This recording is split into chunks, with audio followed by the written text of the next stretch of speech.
Salam hər vaxtınız xeyir. 050 620 20 51.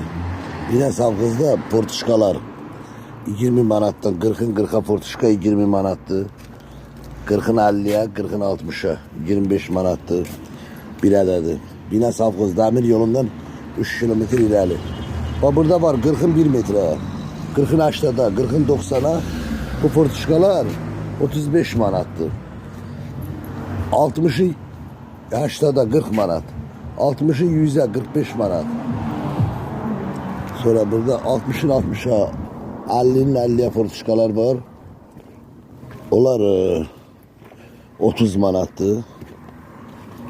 Plastik kapılar bir adedi 90 manattı. İstediğiniz kadar var.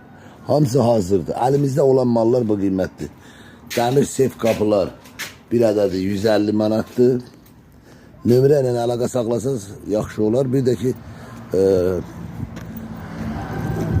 abunə olasınız kanala da. YouTube kanala abunə olasınız. Təşəkkür edirəm abunə olanlar sizə. Bax burada pəncərələr var. 1.50-nin 1.50'ye qoşa şüşədir pəncərələr. Təzə. Bir ədədin qiyməti 1.50-nin 1.50'ye 140 manat. Bu 1.40'ın 1.60'adır. 130 manat. Bu 1.40'ın 1.40'adır. 120 manat. Bu 60'ın 1.50'yedir. 65 manat. Bu 75 manatdır. Birin 1.40'a. Bu da 75 manatdır. 80'ın 1.40'a. Bu 55 manatdır. 80'ın 1'e. Bu 65 manatdır. 90'ın 1'e.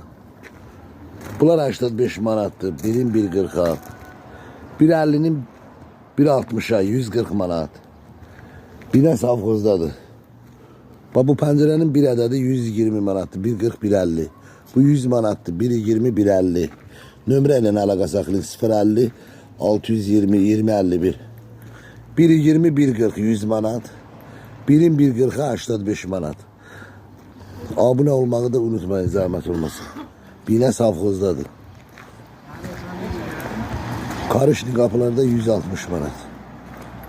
Bunlardır. Salam salam. Buyur kardeş.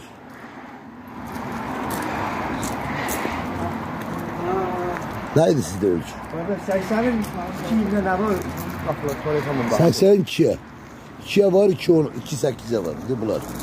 90 manattı.